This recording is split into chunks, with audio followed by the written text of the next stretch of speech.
Donc, bonjour tout le monde. Donc, on va voir aujourd'hui la physiologie de l'audition de la chaîne auditive. Donc la perception des sons, c'est juste un petit rappel de ce que nous avons fait les séances précédentes. Donc la perception des sons est une fonction par laquelle le cerveau interprète les sons. C'est un phénomène subjectif, comme on l'a vu. Donc une onde acoustique, elle est interceptée par le système auditif humain. Et puis, ça crée une sensation. Donc, la sensation, c'est que le système auditif et le cerveau qui interprètent cette information acoustique, qui est interceptée par l'oreille. Alors, l'appareil auditif humain est un ensemble de structures anatomiques d'origine et de nature très différentes. Donc, dans l'oreille, on trouve plusieurs, si j'ose employer le terme, plusieurs étages, plusieurs compartiments qui sont différents l'un de l'autre. Donc, il y a plusieurs structures qui sont différentes l'une de l'autre qui participent au phénomène d'audition. Donc, c'est un phénomène qui est extrêmement complexe, contrairement à ce qu'on croit comprendre. Donc, l'oreille humaine perçoit des fréquences comprises entre 20 Hz, ce que nous avons vu la dernière fois, la tonie, les fréquences qui sont les fréquences graves, et 20 000 Hz. Donc ça part dans un rapport de 1000. Il y a un rapport de 1000 pour les fréquences.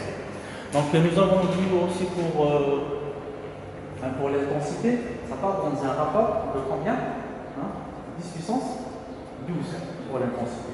Voilà.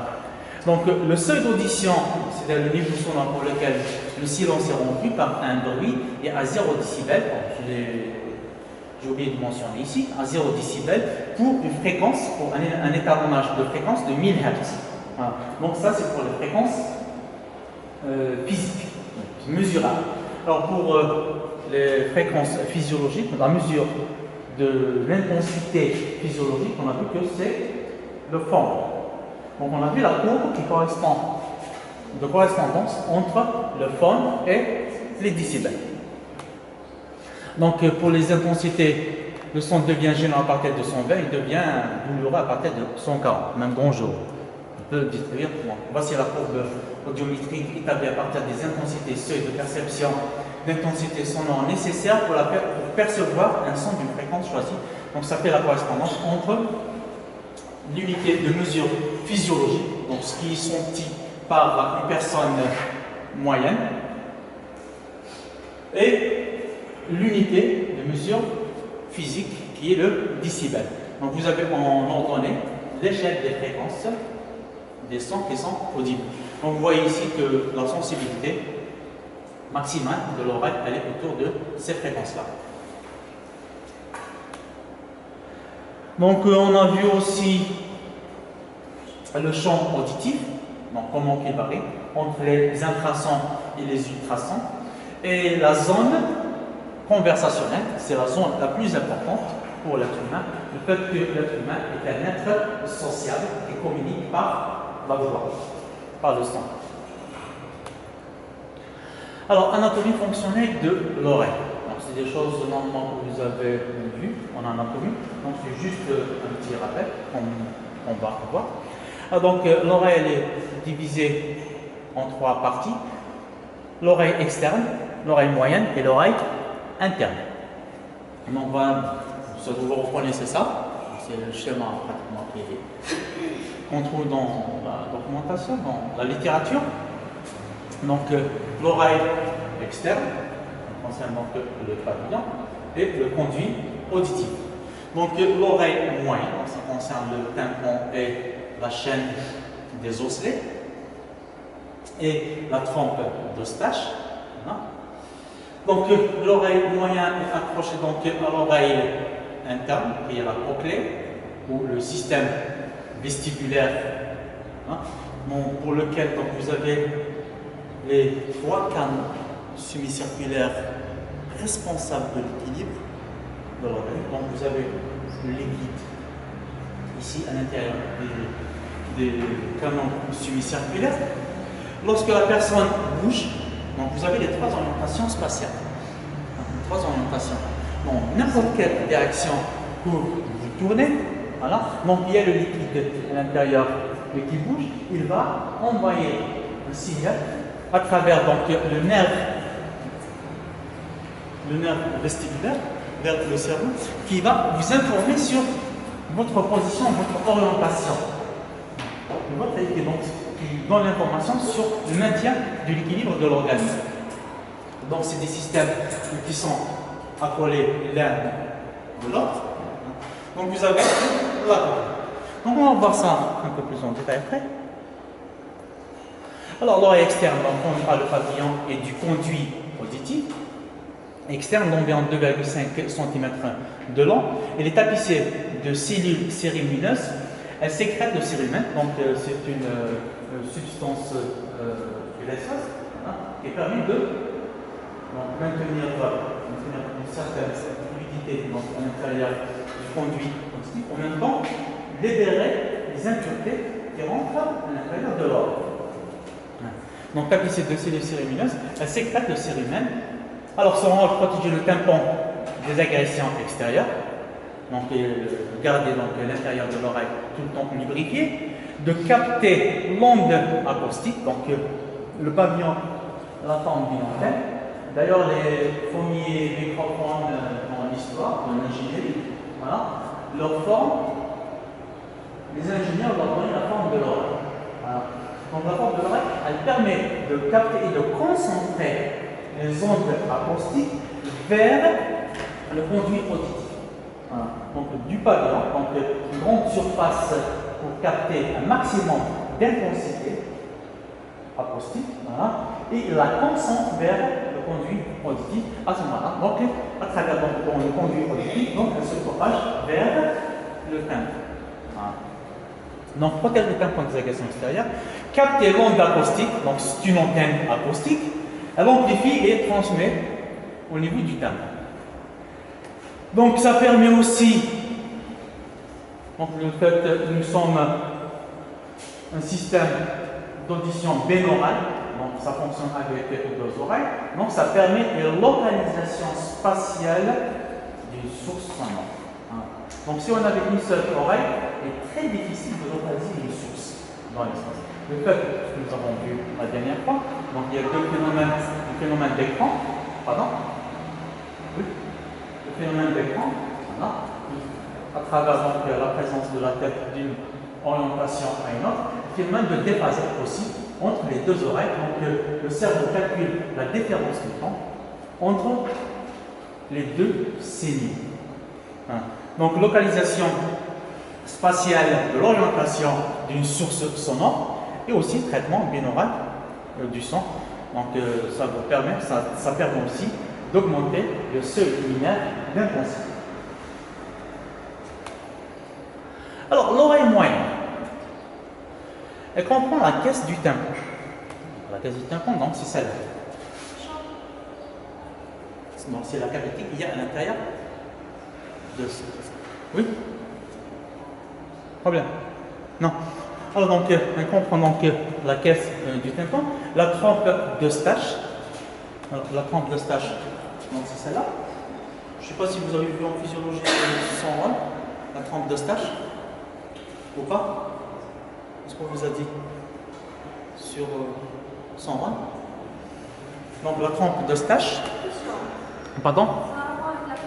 Oui, donc la trompe d'Eustache permet d'équilibrer les pressions entre à l'extérieur, donc sur le tympan, voilà, entre l'extérieur et à l'intérieur, au niveau de la caisse ici, au niveau de l'oreille moyenne. Donc ça permet à chaque fois, donc elle s'ouvre et elle se ferme, elle est en contact avec donc à chaque fois on vous dit comme ça, voilà.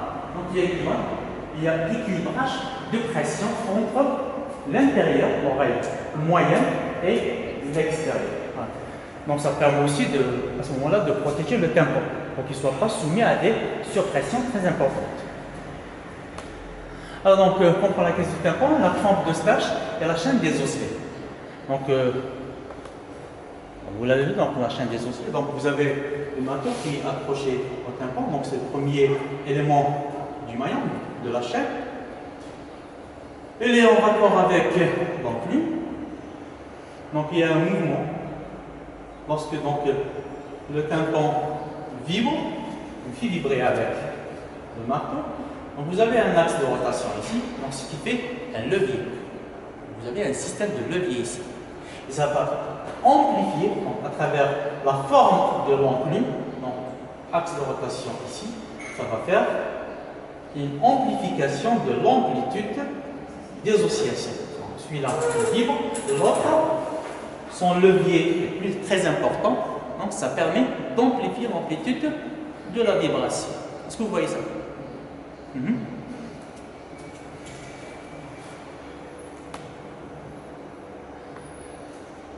Alors, la caisse du tympan contient de l'air fermé sur l'oreille externe par la membrane du tympan et sur l'oreille interne par les fenêtres ovales et rondes. Alors, donc les fenêtres ovales et rondes sont là. Voilà. Alors, donc, l'étrier est accroché à la fenêtre ovale. La fenêtre ovale, c'est une membrane. Elle joue office d'un piston. Donc, lorsque l'étrier vibre, il fait déplacer avec lui la fenêtre ovale. Donc, vous avez de l'autre côté l'extrémité, lorsque l'onde part, et puis elle revient. Elle va déboucher vers la fenêtre ronde. On va voir par la suite son rôle. Alors donc, la case du tympan contient de l'air fermé sur l'oreille externe par la membrane du tympan et sur l'oreille interne par les fenêtres ovales et rondes. Est-ce que vous avez vu en physiologie pourquoi il y a deux fenêtres ovales et fenêtres rondes? Pourquoi il n'y a pas juste la fenêtre ovale? Il y a la fenêtre. Très bien. Ok. Elle communique avec le pharynx par la trempe d'Eustache, qui permet d'équilibrer la pression sur les deux faces du tympan. Voilà ici. Donc ici, l'oreille moyenne communique avec le pharynx. Donc le pharynx est en contact avec l'air ambiant. Ici avec l'air ambiant. Alors lorsque la trempe d'Eustache est fermée, donc il va y avoir vibration. Donc la pression à ce niveau-là change. D'accord? Alors la trempe d'Eustache, de temps à autre, elle s'ouvre pour équilibrer la pression sur le tympan. Sur le tympan. Entre l'extérieur, entre l'oreille externe et l'oreille moyenne. Je ne sais pas si vous avez remarqué, par exemple, lorsque vous êtes en voiture, soit vous montez, soit vous descendez. Principalement, si vous descendez en vitesse, par exemple, sur une grande distance.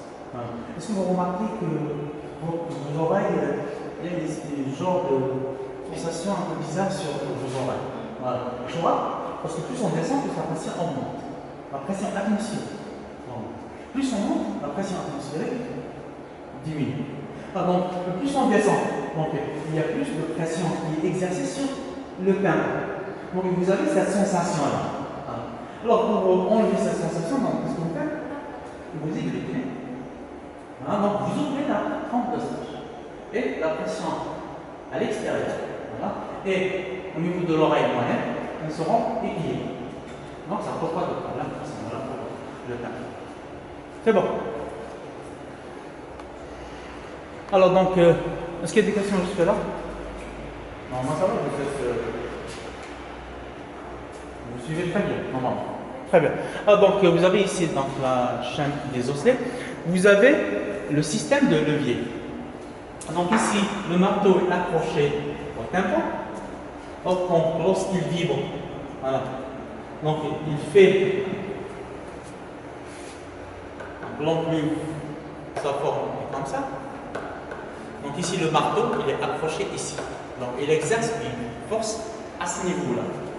D'accord. Alors, vous avez une certaine amplitude de vibration, par exemple. Vous avez un système de levier. Ça, c'est un axe de rotation. Le bout de l'enclume, il tourne à ce niveau-là. Donc vous avez le bras levier, ici. Vous avez un système de levier. Bon, lorsque cette partie-là vibre avec cette quantité, l'autre extrémité de l'ampli, il vibre avec quelle quantité? Plus importante. Donc l'amplitude de vibration, on a des oscillations à l'autre extrémité de l'ampli est plus importante. C'est pour ça qu'on dit que l'ampli amplifie l'amplitude des vibrations. D'accord? Donc c'est ça principalement qui fait adaptation d'impédance entre l'extérieur, voilà, le milieu aérien, et l'intérieur. Voilà, entre l'intérieur, liquide à l'intérieur. Donc entre l'oreille extérieure et l'oreille intérieure pour transmettre un maximum d'énergie acoustique vers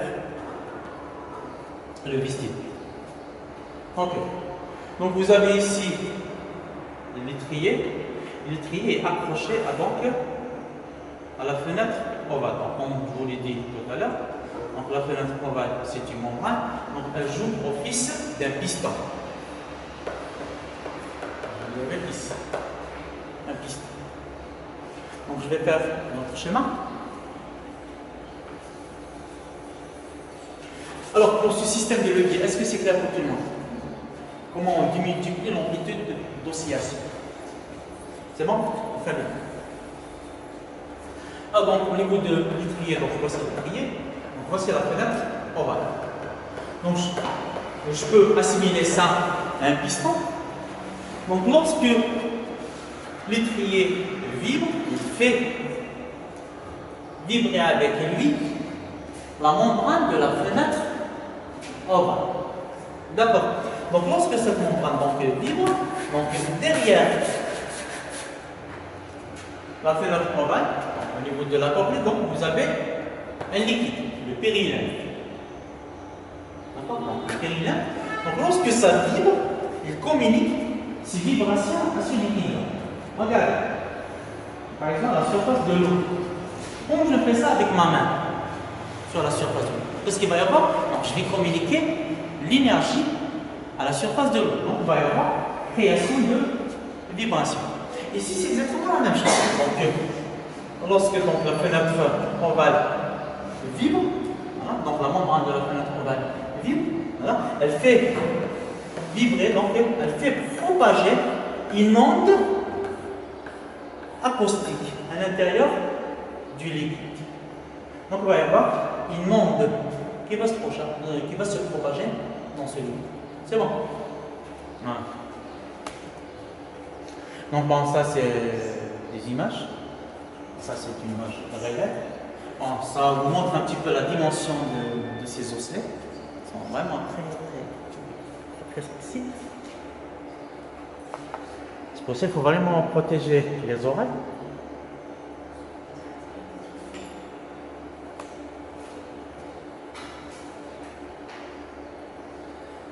Alors donc, la chaîne des osselets, son rôle. Elle transmet une énergie acoustique du tympan à l'oreille interne en réalisant une adaptation d'impédance, que nous avons expliqué la dernière fois, entre le milieu aérien de l'oreille externe et le milieu liquide de l'oreille interne. Voilà, l'oreille interne, la cochlée ici, donc ça c'est la cochlée. Donc vous avez un liquide. Donc une adaptation d'impédance entre le milieu aérien et le liquide de l'oreille interne. Donc deuxième chose que je vous ai expliqué tout à l'heure, elle amplifie l'amplitude des vibrations par le système de levier des osselets. Voilà. Ici. Donc axe de rotation à ce niveau-là. Donc ça c'est le tympan. Il est accroché comme ça. Donc voici donc le tympan. Donc celui-là il vibre comme ça, en suivant les vibrations du tympan. Voilà. Donc lorsqu'il vibre, son axe de rotation est à ce niveau-là. Donc le bras ici est plus faible que le bras ici. Donc l'amplitude des oscillations à ce niveau-là est très faible par rapport à ça. Donc il y a une amplification de l'amplitude des oscillations. D'accord?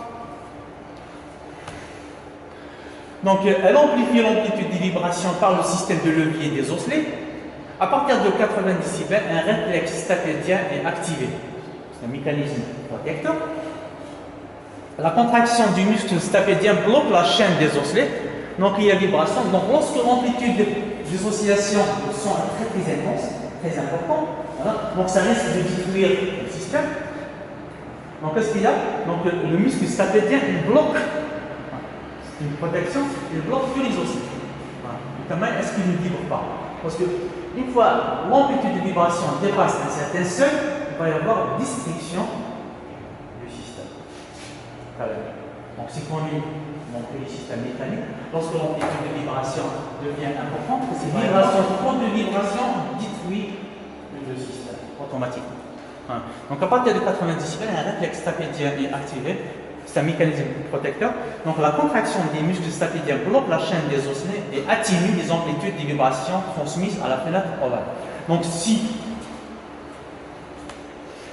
n'y a pas ce réflexe-là, voilà, le muscle trié, donc c'est pas à ce niveau-là. Voilà. Il n'est pas mentionné ici. Donc, le muscle stapédien, il est à ce niveau-là. Le muscle stapédien. Donc, il bloque la chaîne des osselets. En même temps, il bloque les vibrations de forte intensité d'atteindre la membrane de la fenêtre ovale. Donc, ça va protéger à ce moment-là la fenêtre ovale aussi. Okay. Sinon, il va y avoir une distraction. Voilà. L'oreille interne,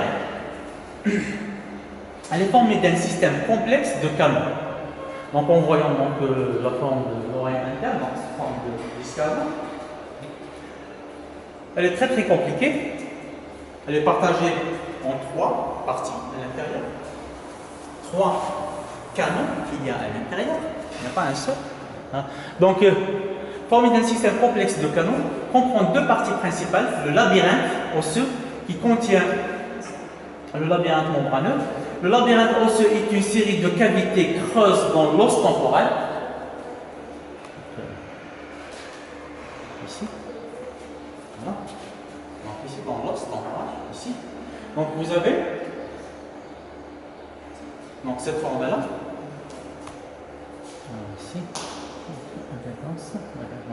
Donc le labyrinthe osseux est une série de cavités creusées dans l'os temporal.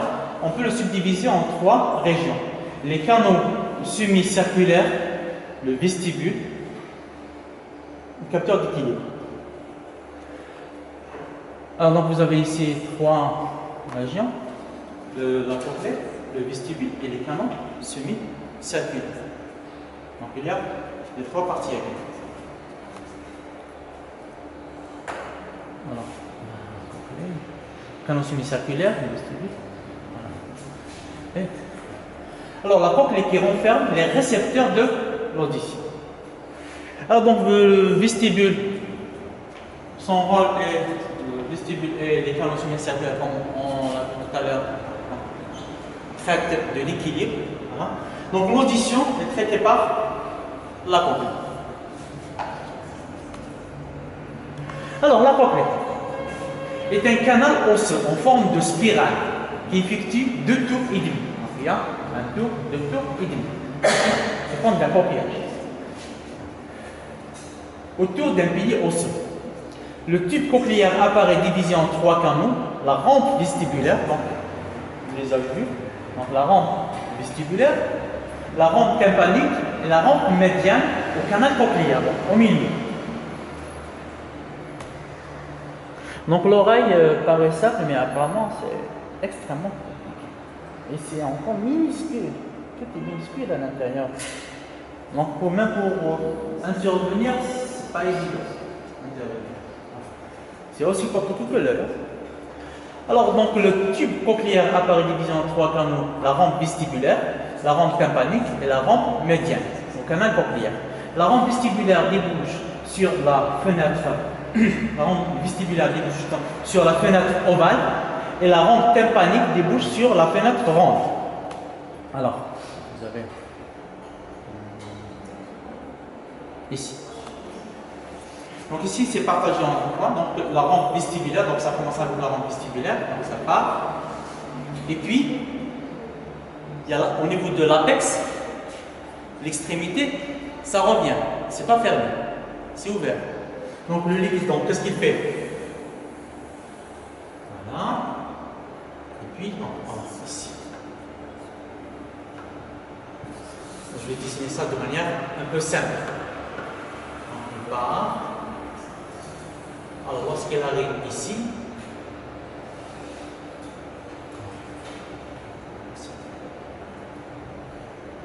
il tourne comme ça, regardez. Donc il part. Et puis, il revient.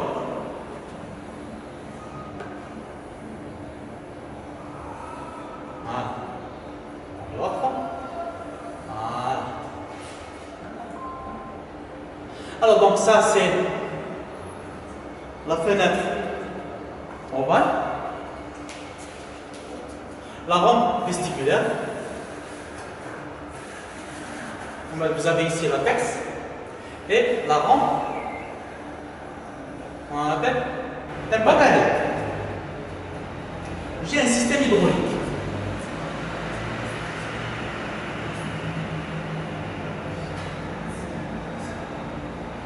J'ai un système hydraulique. Ok. Genre j'ai un piston.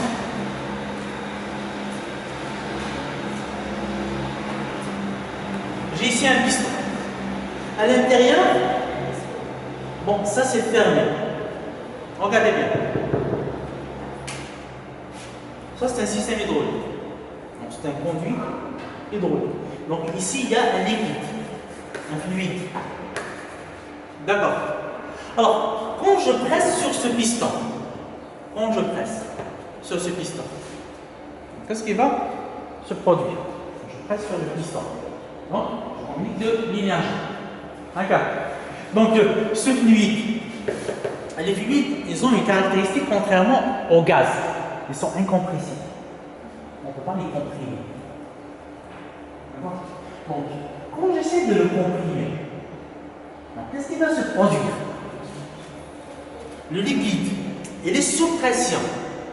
Donc, le système essaie de contenir ce volume. D'accord? Donc, si le système est rigide, qu'est-ce qui va se produire? Donc, il va exploser. Donc, il va y avoir distriction du système. Pour quelle raison? Le liquide il est incompressé. Il ne peut pas être comprimé. Donc, j'exerce une certaine pression, donc un certain mouvement. Donc, le liquide doit bien aller quelque part. D'accord? Il n'a nulle part où aller, il n'y a pas d'ouverture. D'où il doit sortir. Il n'y a pas d'ouverture pour sortir du système. Donc, qu'est-ce qui va se produire? Une destruction du système. Deuxième cas de figure.